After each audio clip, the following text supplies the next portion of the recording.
Getting the keynote speech while you're eating.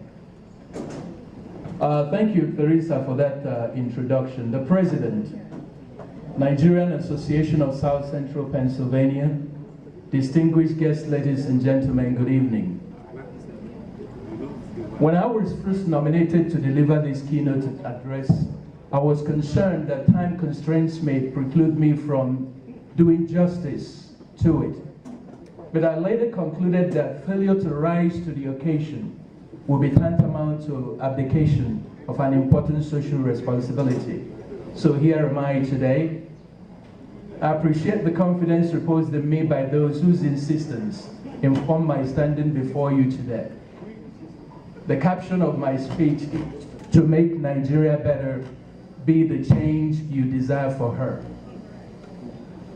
Some of you are aware, just like Teresa has said, I write commentaries about Nigeria on NigeriaWorld.com. The commentaries, of course, sometimes are critical of government policies and actions. But in all these writings, I never lose sight of the fact that every one of us has a role to play in making Nigeria a better nation, not just the government.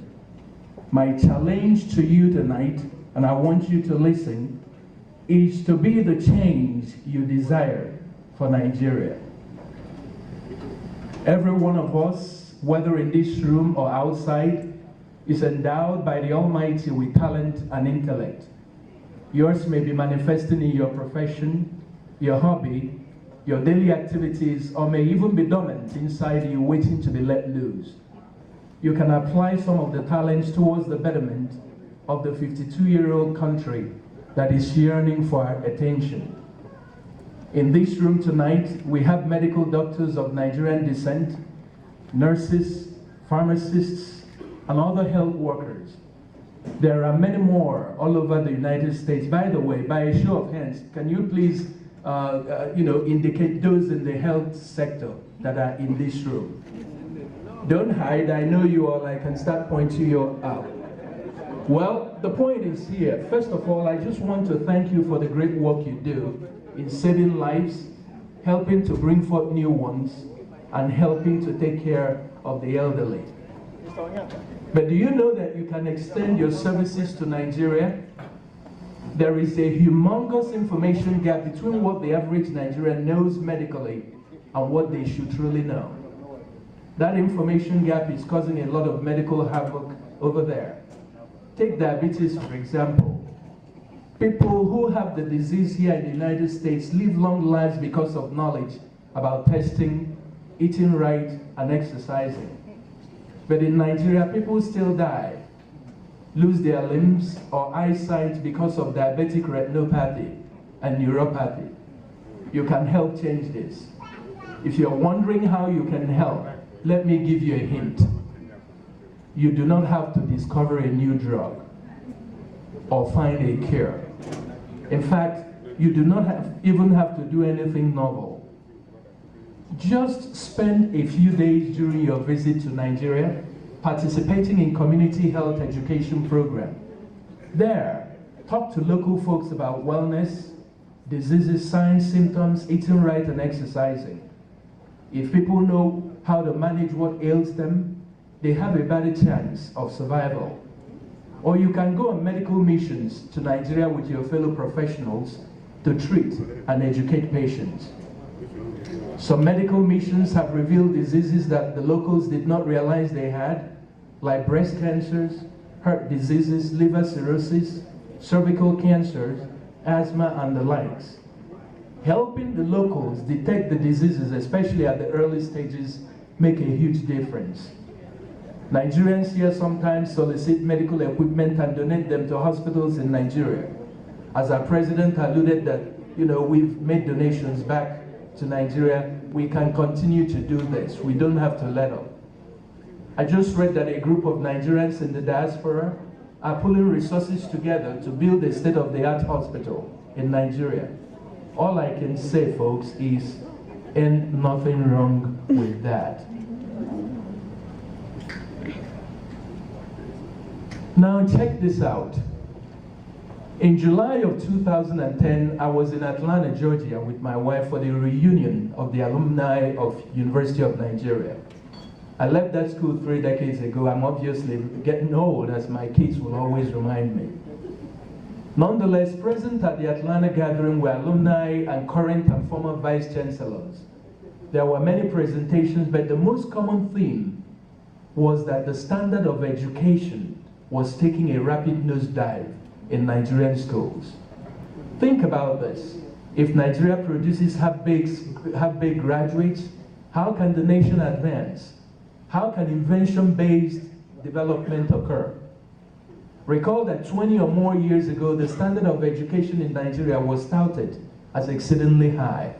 I remember when I was in Baltimore, one of the professors told me that it seems as though every Nigerian he met was very smart. And I said it was because of the grounding we had with school certificate. Remember that? Where you had to study for 12 hours in a row just to pass that exam. But now, that academic prowess is fast dwindling to vanishing points. This is where the teachers and college professors we have in the room tonight, as well as other parts of the diaspora, are coming. There is a clarion call for your talent and intellect in Nigeria.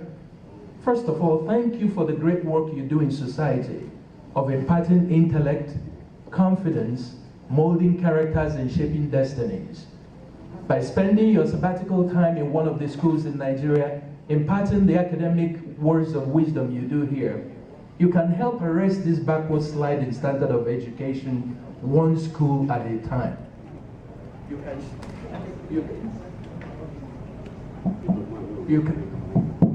You can share ideas, academic curriculum, and research findings with students and teachers over there.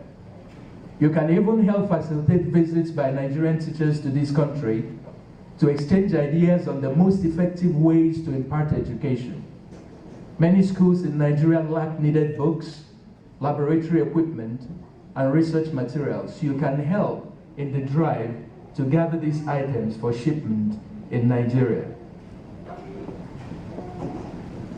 Now on to civil engineers, of which I'm one. Civil engineers help plan, design and build bridges, roads, box culverts, dams, buildings, and other etc. Again, kudos to you all for the great work you do here. But do you realize that you can extend your experience to Nigeria? Your contribution could be as simple as helping to organize and execute small community projects back in Nigeria.